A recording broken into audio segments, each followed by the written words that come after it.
মানুষ কতটা বিচিত্র হতে পারে। সব সময় স্বপ্ন দেখতে থাকে যে কাল আমি এটা করব, কাল আমি ওটা শুরু করব, কাল আমি ওটা সম্পন্ন করব। এই যে কাল শব্দটা, এই কাল অত্যন্ত বিচিত্র এক শব্দ। আমরা সবসময় এটাকে আসতে দেখতে পাই, কিন্তু এটা আসাতে বর্তমানে পরিণত হয়। আবার আজ নতুন কাল দেখতে পাই, তার জন্য অপেক্ষা করি, যখন সেটা সামনে আসে বর্তমানে পরিণত হয়। এই কাল সবসময় একটা মিথ্যে সান্ত্বনা দেয় যে সে আসছে, কিন্তু সে কখনোই আসে না। যেটা আপনার হাতে রয়েছে তা হলো আজ, বর্তমান। তাই যা করার আছে, যা সম্পন্ন করতে চান, যা শুরু করতে চান, আজ করুন, বর্তমানে করুন। কারণ আজ আপনি যা করবেন সেটাই আপনার ভবিষ্যৎ নির্ধারিত করবে। ভবিষ্যতের বিষয় ভাবতে থাকলে ভবিষ্যৎ সুন্দর হবে না। আজ কর্ম করতে হবে। তাই আজ বর্তমানে জীবনযাপন করুন, কর্ম করুন, আর আমার সাথে ভালোবেসে বলুন রাধা রাধা। পঞ্চম তত্ত্ব, আকাশ, নব, ব্যোম। আসলে কোনো ভ্রম নাকি সত্য? ভ্রম তো হতে পারে না, কারণ ভ্রমের মধ্যে কেউ বাঁচতেই পারে না।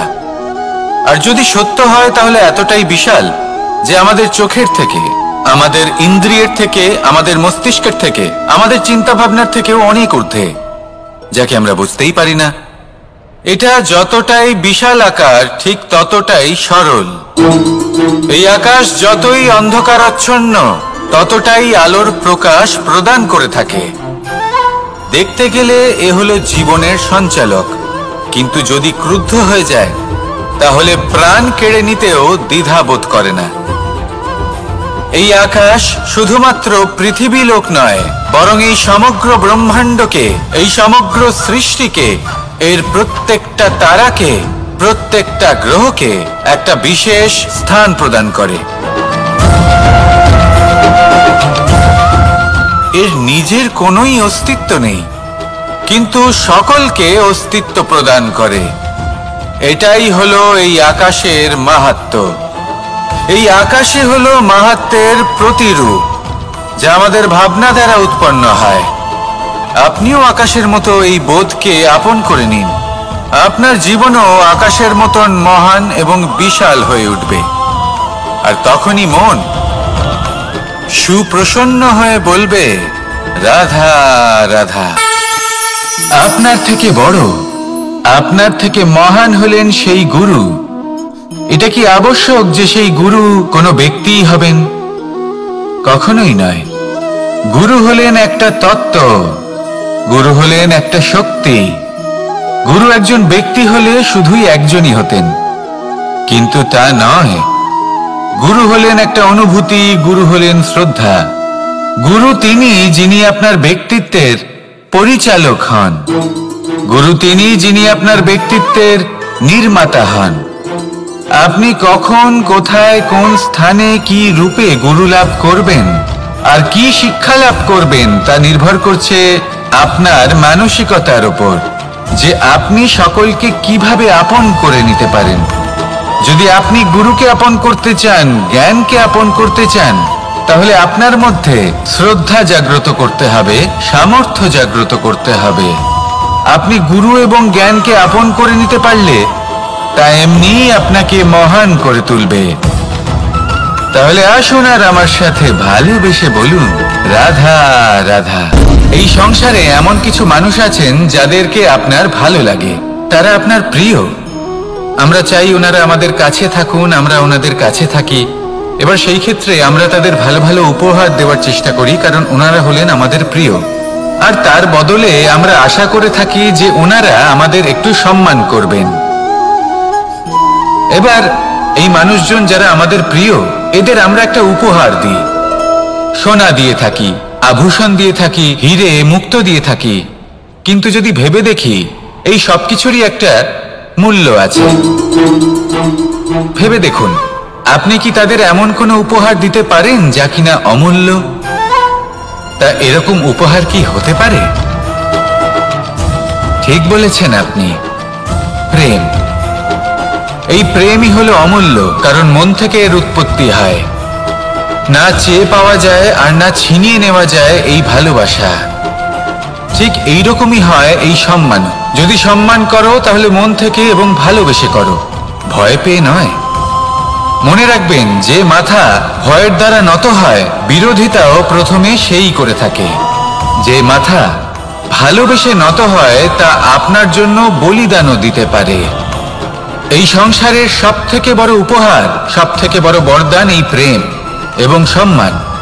তাকে সম্মান করুন আর আমার সাথে ভালোবেসে বলুন, রাধা রাধা। কখনো কোনো চাতককে দেখেছেন? একটা চাতক বর্ষার জন্য অপেক্ষা করে, সেই বর্ষার জলে নিজের তৃষ্ণা নিবারণ করে, নয়তো সারা বছর তৃষ্ণার্ত থেকে যায়। ও আকাশের দিকে তাকিয়ে থাকে আর অপেক্ষা করে যে কবে বর্ষা হবে আর কবে আমি আমার তৃষ্ণা নিবারণ করব। সেখানে অন্যদিকে একটি কাক বা একটা পায়রা, এরা কি করে? যেখানে জল পায় পান করে নেয়, যেখানে খাবার পায় খেয়ে নেয়, আত্মীয় স্বজন বন্ধু বান্ধব যাকেই পায় তার সাথে সময় কাটায়, খাবার খায় আর চলে যায়। এবার এদের মধ্যে মিল কোথায় আর পার্থক্য কোথায়? দুজনের কাছেই ডানা রয়েছে, দুজনেই উড়তে পারে। এই আকাশ হলো ওদের, খাবারের দানা ওদের। পার্থক্য হলো তাদের অভিলাষার, পার্থক্য হলো তাদের আকাঙ্ক্ষার, পার্থক্য জীবন যাপনের ধরনের। এবার যত বেশি আকাঙ্ক্ষা থাকবে, যত দামি জীবন যাপন করার ইচ্ছে থাকবে, তত বেশি কষ্ট আপনাকে সহ্য করতে হবে। আবার অন্যদিকে জীবন যত সরল হবে, জীবন যাপন যত সরল হবে, সমস্যা ততটাই কম হবে। তাই সবসময় চেষ্টা করবেন আপনার মানসিকতা এবং আপনার জীবন যেন সরল হয়। ভালোবাসতে থাকুন। যদি কেউ আপনাকে ভালোবাসে, তাকেও আপনি ভালোবাসা ফিরিয়ে দিন। তাদের সাথে কথা বলুন, কিছু তাদের কথা শুনুন, কিছু নিজের কথা বলুন। দেখবেন সকল তাপ উত্তাপ দূর হয়ে গেছে। এটাই তো হলো জীবনের সারমর্ম। তাই প্রেমে থাকুন, ভালোবাসুন, আর ভালোবেসে আমার সাথে বলুন, রাধা রাধা। ক্ষমা একটা অত্যন্ত সুন্দর শব্দ, আমার খুব প্রিয় শব্দ। কিন্তু এই ক্ষমা কখন আর কিভাবে প্রয়োগ করতে হবে সেটা বোঝা প্রয়োজনীয়। এক, যদি আপনি কোনো অন্যায় করেন আর ক্ষমা না চান, ক্ষমা প্রার্থনা না করেন, ক্ষমা চাওয়া থেকে এড়িয়ে যান, তাহলে তাতে আপনারই ক্ষতি হবে। কিভাবে? ক্ষমা না চাইলে মনের মধ্যে অহংকার জাগ্রত হয়, আর অহংকার তো প্রকৃত অর্থে আমাদের ক্ষতিই করে। দুই, কেউ যদি অপরাধ করেন, আপনার থেকে ক্ষমা না চান, তাহলে তাকে ক্ষমা করবেন না। ক্ষমা হলো অত্যন্ত অমূল্য, আর না চাইতেই কাউকে ক্ষমা দান করা এটা উচিত নয়। তিন, যদি কেউ আপনার সাথে অনুচিত কিছু করেন, অপরাধ করেন, আর আপনার থেকে ক্ষমা চান, তাহলে তাকে ক্ষমা করে দিন। তাতে আপনার অন্তরের করুণাবোধ জাগ্রত হবে, প্রেম জাগ্রত হবে, আর তা আপনার জন্য শুভ হবে। চার, যদি আপনি নিজে কোনো অপরাধ করেন, তাহলে অবশ্যই ক্ষমা চাইবেন। তাতে আপনারই লাভ হবে। কিভাবে? সামনের ব্যক্তি আপনাকে ক্ষমা করুক বা না করুক, আপনার অন্তরের অহংকার ক্ষীণ হবে, আর এই মন আরো নির্মল হয়ে উঠবে। এই ক্ষমা অত্যন্ত অমূল্য, ভেবেচিন্তে একে ব্যবহার করুন, আর আমার সাথে ভালোবেসে বলুন, রাধা রাধা। একবার একজন গুরু তার শিষ্যদের পরীক্ষা নিচ্ছিলেন। উনি ওনার প্রত্যেক শিষ্যকে একটি করে পাখি দিয়ে বললেন সেই পাখির বলি দিতে হবে, কিন্তু এমন এক স্থানে যেখানে কেউ তাদের দেখতে পাচ্ছে না। প্রত্যেক শিষ্য নিজের যাত্রা শুরু করলো। কেউ ঘন বনে প্রবেশ করলো, কেউ অন্ধকার গুহায় প্রবেশ করলো, কেউ দূরে কোনো পর্বতের শিখরে পৌঁছে গেল। যে মুহূর্তে দেখলো তাদের কেউ দেখতে পাচ্ছে না, তারা সেই বলি দিতে চেষ্টা করলো। যেই বলি দিতে গেল, সেই পাখি আলোর কিরণে পরিবর্তিত হলো এবং লুপ্ত হয়ে গেল। একজন শিষ্য ছিল যে আবার গুরুর কাছে ফিরে এলো। সে বলল, ক্ষমা করবেন গুরুদেব, কিন্তু আমি এমন কোনো স্থান পেলাম না যেখানে কেউ আমাকে দেখতে পাচ্ছে না। অন্য কেউ না দেখতে পেলেও আমি নিজে দেখতে পাচ্ছিলাম, আমার অন্তর্মন দেখতে পাচ্ছিল। সেই শিষ্য বুঝতে পেরেছিল যে পরমাত্মার দৃষ্টি সবসময় তাকে দেখতে পাচ্ছে, আর ও কখনো অনুচিত কর্ম করতে পারবে না। আর শুধুমাত্র এই কারণে সেই শিষ্যই সেই পরীক্ষায় উত্তীর্ণ হলো। আসুন আর আমার সাথে ভালোবেসে বলুন, রাধা রাধা। আমরা সবাই ফল খাই, কিন্তু আমাদের সেই ফলই প্রিয় হয় যে পরিপক্ক হয়ে ওঠে, যেটা নম্র হয়, আর যে ফল অনেক বেশি মিষ্টি আর সুস্বাদু হয়ে থাকে, যাদের রঙে বাহার দেখা যায়। সেইভাবে জীবনে আমরা নানান মানুষের সাথে পরিচিত হই, কিন্তু সেই মানুষই আমাদের মন ছুঁয়ে যায় যারা বিনম্র স্বভাবের, যাদের বাণী খুব মধুর, যাদের অন্তরে আত্মবিশ্বাসের একটা তেজ, একটা রং দেখা যায়। এবার এমন ব্যক্তি আমরা কি করে হব? ঠিক সেইভাবেই যেমন একটা ফল রোদ, বর্ষা, শীত, বায়ু এই সকল সংকটময় পরিস্থিতির সম্মুখীন হয়ে পরিপক্ক হয়ে ওঠে, সেইভাবেই মানুষ সংকটময় পরিস্থিতির সম্মুখীন হয়ে পরিপক্ক হয়ে ওঠেন। যদি এই সংকটের সম্মুখীন হন তাহলে অভিজ্ঞ হবেন, আর এই অভিজ্ঞতাই শিক্ষা দিয়ে যাবে। এই অভিজ্ঞতা আমাদের শিখিয়ে দেয় যে আমাদের বিনম্র থাকতে হবে। অহংকার করে কোনো লাভ নেই। মধুর বাণীর যে কি মূল্য তা আমরা শিখতে পারি। এই অভিজ্ঞতাই আমাদের বুঝিয়ে দেয় যে উচিত অনুচিত কোনটা, আমাদের দৃষ্টিভঙ্গি তৈরি করে, আর এই দৃষ্টিভঙ্গি দ্বারা আত্মবিশ্বাস জাগ্রত হয়। সেই জন্য জীবনে কখনো বিপদ থেকে দূরে পালাবেন না, সেগুলো সম্মুখীন হন, অভিজ্ঞতা লাভ করুন, তার থেকে শিক্ষা লাভ করুন, এইভাবেই পরিপক্ক হবেন। আসুন আমার সাথে ভালোবেসে বলুন, রাধা রাধা। মানুষ বর্তমানে নিজের জীবন অতিবাহিত করেন, কিন্তু তার জীবনে অতীতকাল এবং ভবিষ্যৎকাল এই দুটোরই সমান গুরুত্ব রয়েছে।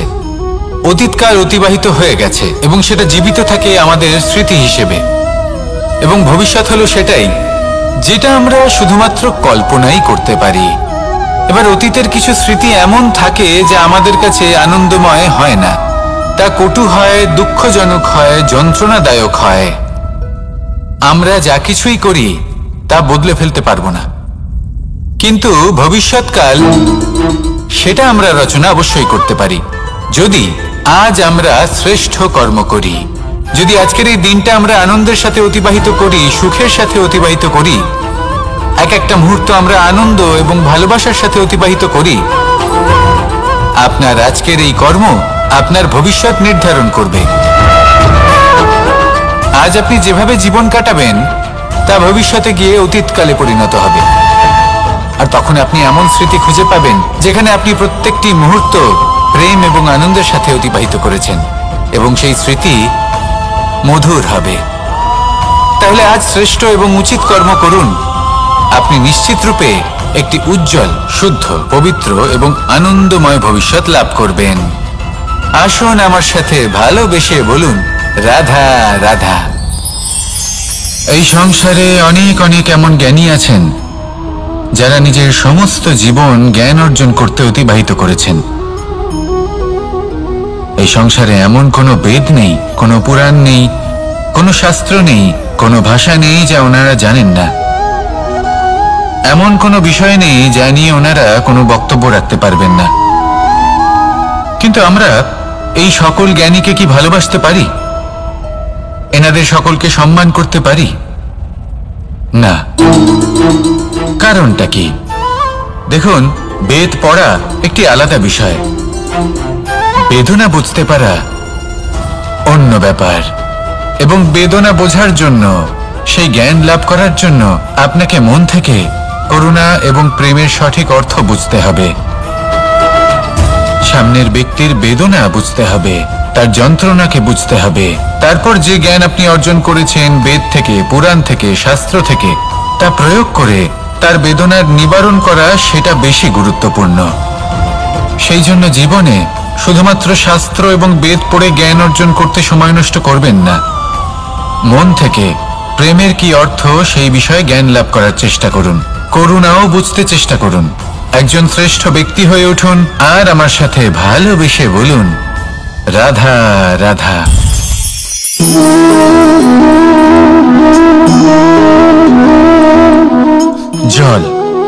এই সংসারের সমস্ত প্রধান তত্ত্বের মধ্যে একটি।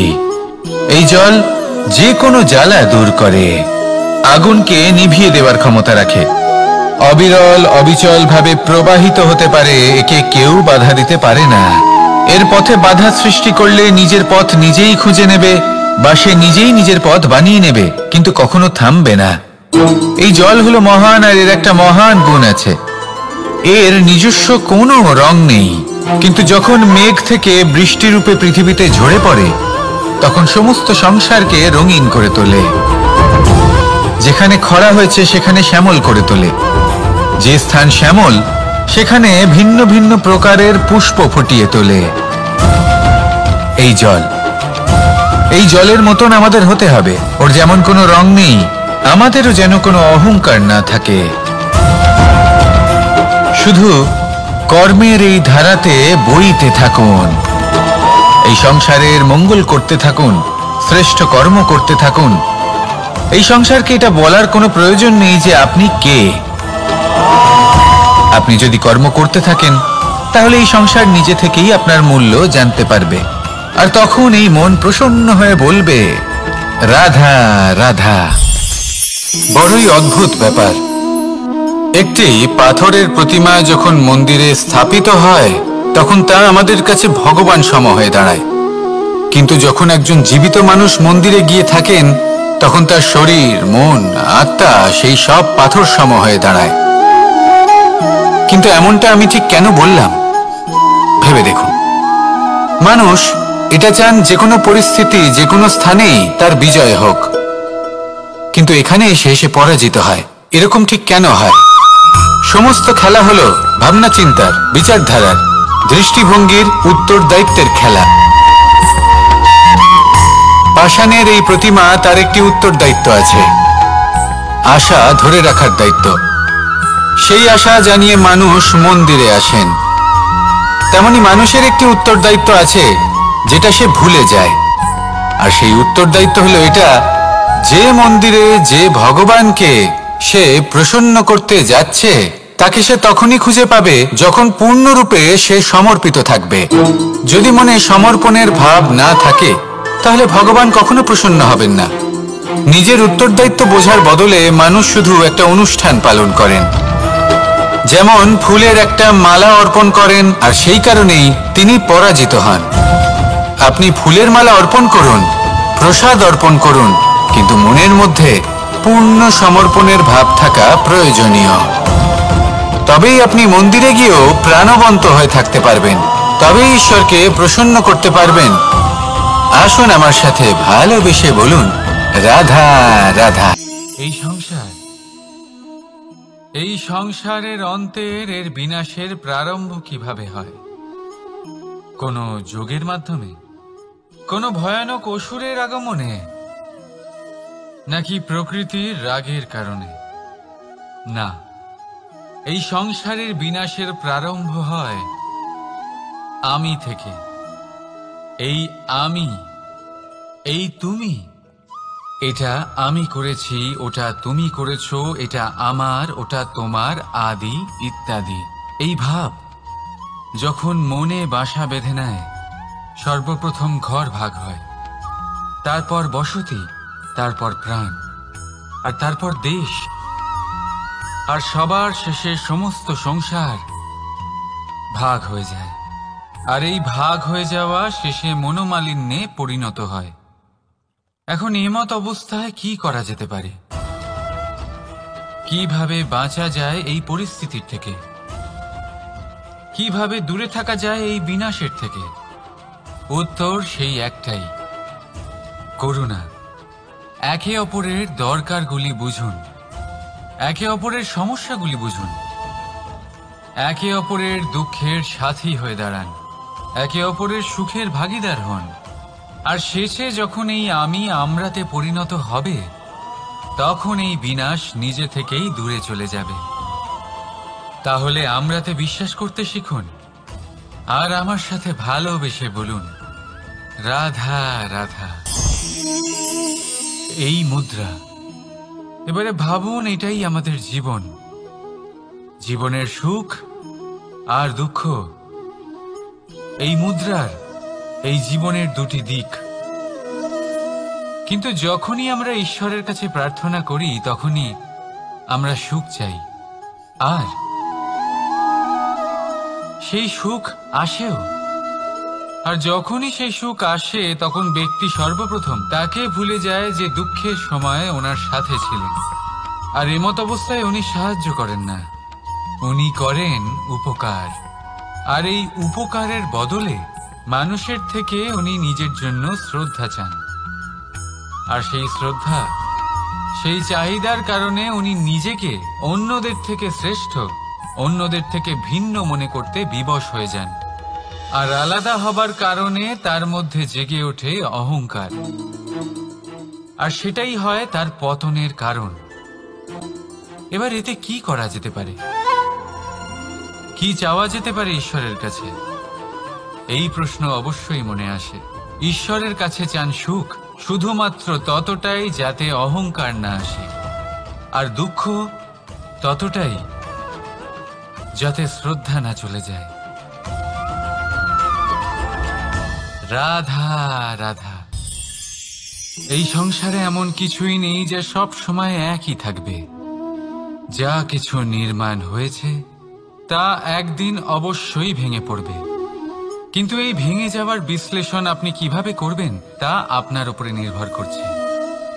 ওই আকাশের দিকে তাকান, ওই মেঘ, ওটাও ভেঙে পড়ে, কিন্তু নিজে ভেঙে পড়ার সাথে বর্ষাকে তৈরি করে যায়। মাটির ডেলা অবশ্যই ভেঙে পড়ে, কিন্তু ব্যবহারযোগ্য মাটির রূপ নিয়ে। এই ধরিত্রীর বুকে কোনো এক বীজ যখন ভেঙে পড়ে তখন ধরিত্রীর উপর এক বিশাল আকারের বৃক্ষ নির্মাণ করে।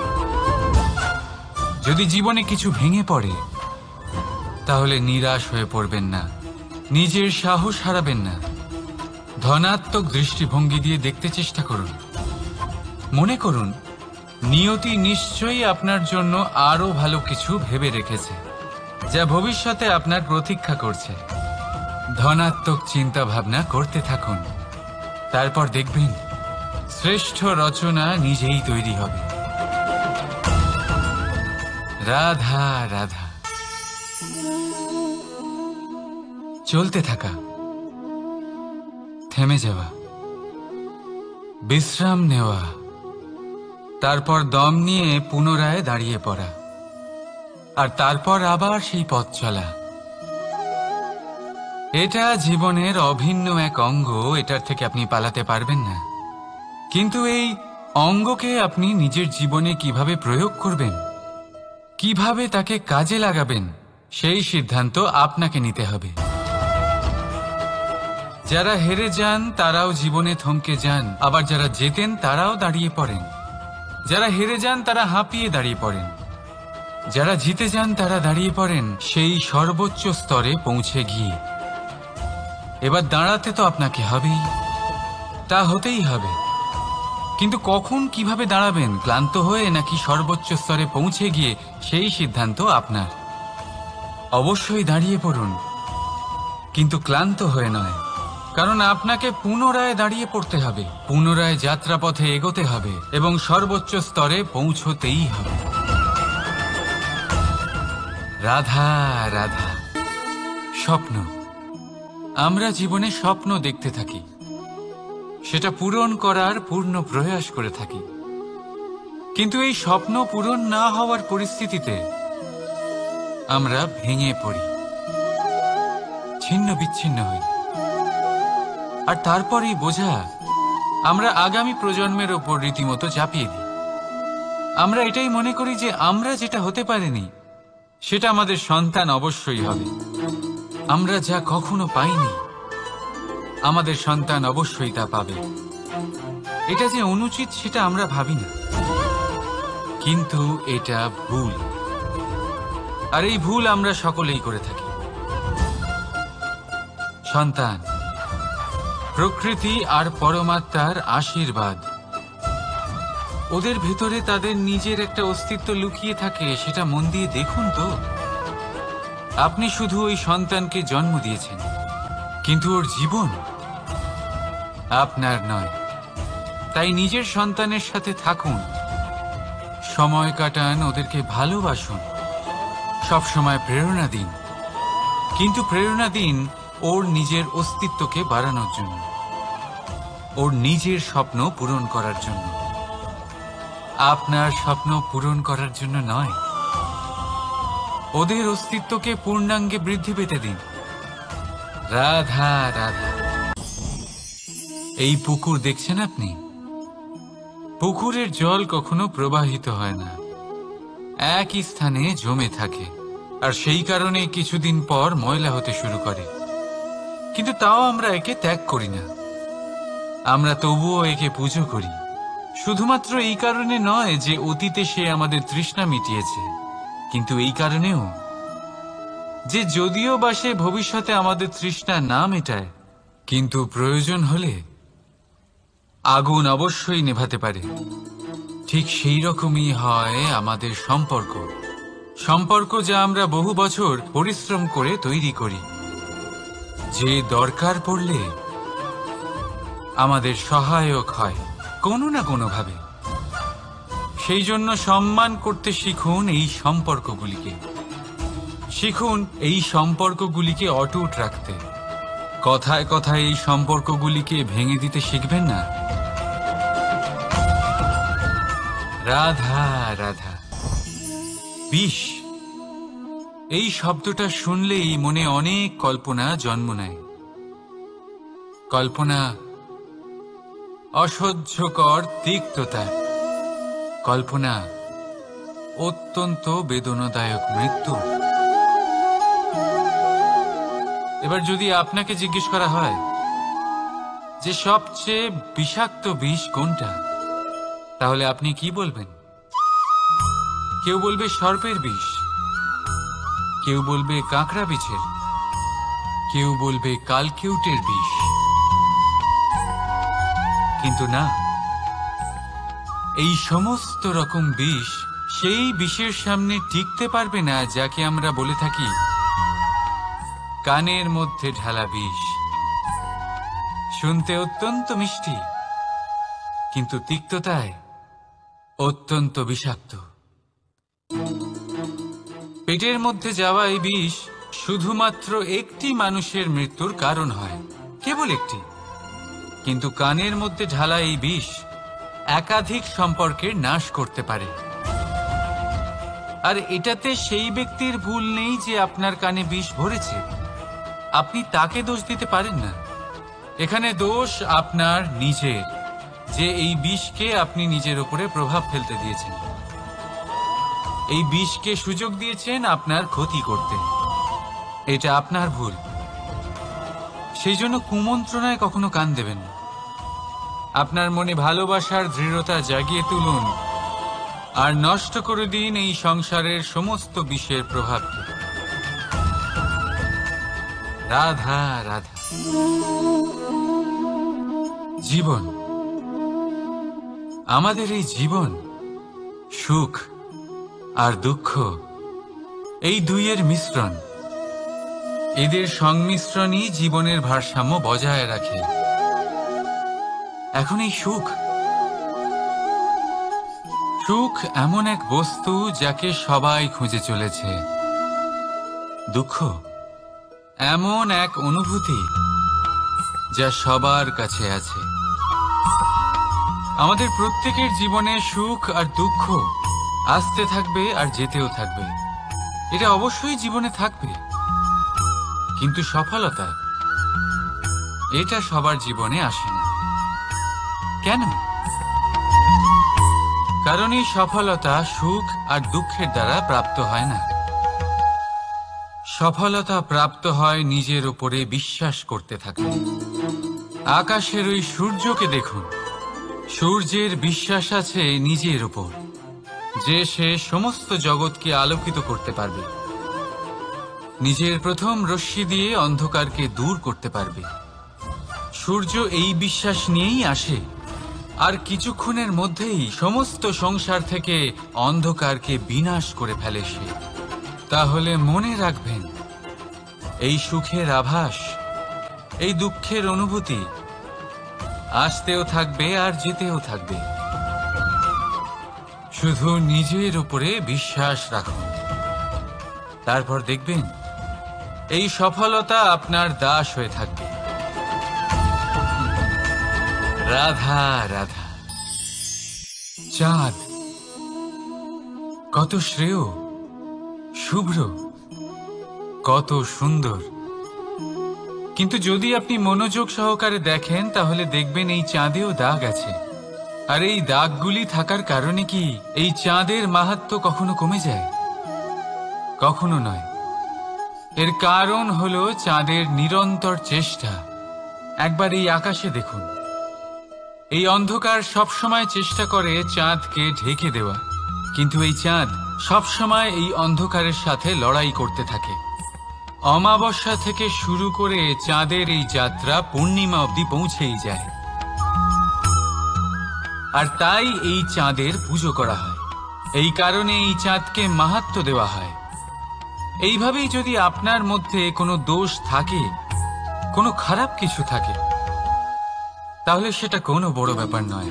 চেষ্টা করুন সেটাকে শুধরে নেওয়ার, কিন্তু সেই কারণে নিজেকে খারাপ মনে করা এটা অনুচিত। নিজের ভুলগুলো, নিজের দোষগুলো, নিজের খারাপ দিকের কথা ভুলে আপনি এই সংসারের ভালোর দিকে প্রস্থান করেই দেখুন না। আপনি দেখবেন আপনার অন্তরের তেজ ঠিকরে বেরোচ্ছে। রাধা রাধা। এই পিঁপড়েদের দেখছেন আপনি? সবাই একই রকমের। এদের মধ্যে তফাৎ খুঁজে বার করা অসম্ভব। মনে হয় যেন ওদের আলাদা আলাদা অস্তিত্বই নেই। কিন্তু যদি আপনি মন দিয়ে দেখেন তাহলে দেখবেন প্রতিটা পিঁপড়ের আলাদা কাজ নির্ধারিত, তাদের আলাদা অস্তিত্ব আছে। কেউ বাড়ি বানানোর জন্য মাটি সংগ্রহ করতে পটু, কেউ ঢিপি বানাতে পটু, কেউ খাবার খোঁজায় পটু, আবার কেউ সেই খাবার আনায় পটু। ঠিক সেরকমই হয় মানুষেরা। মনে হতেই পারে সবাই একই রকম, কিন্তু প্রতিটা মানুষের ব্যক্তিত্ব, প্রতিটা মানুষের অস্তিত্ব ভিন্ন হয়। আর সত্যি কথা বলতে কি, প্রতিটা মানুষের ভিন্নতাই আমাদের প্রগতির দিকে নিয়ে যায়। ভাবুন, যদি আপনাকে কারোর সাথে হাত মিলিয়ে চলতে হয়, তাহলে আপনাকে আপনার সোজা হাত তার উল্টো হাতে ধরে এগোতে হবে। এটাই সৃষ্টিকর্তার সৃষ্টির নিয়ম। ভিন্নতা, এই ভিন্নতাকে আশীর্বাদ ভেবে চলুন, এতে কোনো খারাপ নেই। রাধা রাধা। দাদা আমাকে বহুবার জিজ্ঞেস করেন যে কানাই, তুমি রাধার সাথে এই সংসারকে প্রেম শেখাতে এসেছো, তাহলে কেন তুমি রাধাকে এত বিরক্ত করো? কেন ও তোমাকে বিরক্ত করে? কেন এই ঝগড়াঝাটি হয়? কেন এই টানাপোড়েন চলে? এবার এটার উত্তর আমি কিছুটা এইভাবে দিতে চাই। পিঁপড়ে সেই বাড়িতেই প্রবেশ করে যেখানে মধু উপস্থিত আছে। যদি আপনার বাড়িতে মধু থাকে, কোনো মিষ্টি জিনিস থাকে, মিষ্টত্ব থাকে, তাহলে পিঁপড়ে সেখানে অবশ্যই প্রবেশ করবে। ঠিক এইরকমই হয় আমাদের সম্পর্ক। এর মধ্যে ছোটখাটো ঝগড়াঝাটি, টানাপোড়েন, রাগ করা, মন ভাঙানো, এই সব তো চলতেই থাকে। বিশেষ করে সেই সম্পর্কগুলিতে যেখানে মিষ্টত্ব আছে। মনে রাখবেন, যেই সম্পর্কে কোনো খুনসুটি নেই, রাগ করা, মান ভাঙানো নেই, কোনো ছোটখাটো ঝগড়াঝাটি নেই, সেই সম্পর্ক শুধুমাত্র মস্তিষ্ক দিয়ে পালন করা হচ্ছে, মন থেকে নয়। তাই মন থেকে ভালোবাসতে শিখুন। আর এই ছোটখাটো ঝগড়াঝাটির, এই অম্ল মধুর খুনসুটির আনন্দ উপভোগ করুন, কারণ এতেও ভালোবাসা আছে। রাধা রাধা। এই পুস্তক বড়ই কাজের জিনিস। কাহিনী হোক, কবিতা হোক, স্মৃতি হোক, এতে যাই লিখে দেবেন তা ভবিষ্যতের পুঁজি হয়ে যাবে। কিন্তু যদি কখনো এমন হয় যে এই পুস্তক ময়লা হয়ে যায়, বা যদি কোনো পাতায় আপনি ভুল করে কালি ফেলে দেন, বা কোনো বাক্য লিখতে গিয়ে আপনি ভুল করে ফেলেন, তাহলে আপনি কি করেন? সেই পুস্তক কি আপনি তুলে ফেলে দেন? না, তাই তো? শুধু একটা পাতা ছিঁড়ে ফেলেন যাতে সেই পুস্তক সঠিক থাকে, সুন্দর হয়ে ওঠে। এই পুস্তকের মতোই হয় আমাদের সম্পর্ক। তার সেই এক পাতা, একটা ভুল। তাই যে কোনো সম্পর্কে যদি কারোর কোনো ভুল হয়ে গিয়ে থাকে, তাহলে সেই ভুলকে সম্পর্ক থেকে দূরে করা সঠিক হবে। সেই ভুলকে ভুলে যাওয়াই সঠিক হবে।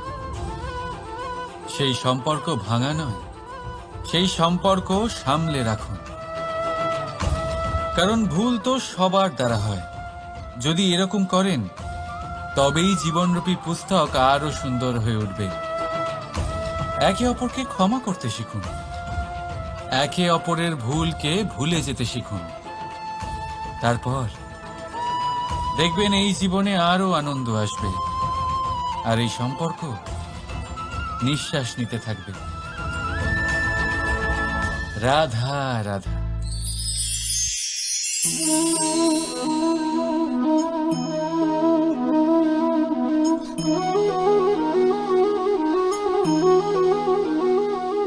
আমার এই ছায়া দেখতে পাচ্ছেন আপনি? প্রকাশের স্রোত যখন মধুর আর দূরে থাকে, তখন এই ছায়া লম্বা হয়ে যায়। কিন্তু যেই প্রকাশের স্রোত মাথার উপরে চলে আসে, এই ছায়ার আকার ক্রমশ ছোট হতে থাকে, আর অন্ধকারে তো এই ছায়া বিলুপ্ত হয়ে যায়। কিছুটা এরকমই হয় আমাদের অহংকার। সুখের আগমন হলে, বৈভবের উপলব্ধিতে এটা বাড়তে থাকে। কিন্তু যেই সংকটের তাপ বেড়ে ওঠে, অহংকার ছোট হতে থাকে। আর যখন সংকটের এই অন্ধকার আমাদের চারিদিক থেকে ঘিরে ধরে, তখন এই অহংকার আমাদের ছায়ার মতোই বিলুপ্ত হয়ে যায়। তাই সেই কারণে আপনার জীবনে সংকটের আগমন আপনার অহংকার নষ্ট করেই দেবে, কিন্তু তার জন্য সংকটের অপেক্ষা কেন করবেন? এই অহংকারকে বাড়তেই দেবেন না, উৎপন্ন হতেই দেবেন না। বিবেকের সুতো দিয়ে বেঁধে রাখবেন একে। দেখুন, আমি শ্রেষ্ঠ, এটা বিশ্বাস করতে কোনো আপত্তি নেই। কিন্তু শুধুমাত্র আমি শ্রেষ্ঠ, আর কেউ নয়, এই আত্মসম্মান নয়, এ হলো অহংকার। আর অহংকার আর কিছুই নয়, শুধু পতনের দিকে প্রথম পদক্ষেপ। আর এই জীবনে পতনের দিকে নয়, প্রেমের দিকে এগিয়ে যান। আর আমার সাথে ভালোবেসে বলুন, রাধা রাধা। আপনি কি কখনো ফলে ফুলে পরিপূর্ণ বৃক্ষ দেখেছেন? তার ডালগুলো কিরকম স্বাধীনভাবে বেড়ে ওঠে। কিন্তু যদি এই ডালগুলো মূলের সাথে ঠিকভাবে যুক্ত না থাকে, সেই বৃক্ষের মূলগুলি গভীর না হয়, তাহলে কি হবে? তাহলে কি সে সেই সব সুবিধা পাবে? কখনোই নয়। সেই বৃক্ষের ডাল পড়ে যাবে, সেই বৃক্ষ ভূমিষ্ঠ হয়ে যাবে। ঠিক সেইভাবেই চিন্তাভাবনার স্বাধীনতার আনন্দ আপনি তখনই আস্বাদন করবেন যখন আপনার শিক্ষা গভীর হবে। তাই স্বাধীন থাকুন দৃষ্টিভঙ্গিতে, কিন্তু যুক্ত থাকুন শিক্ষার সাথে। রাধা রাধা।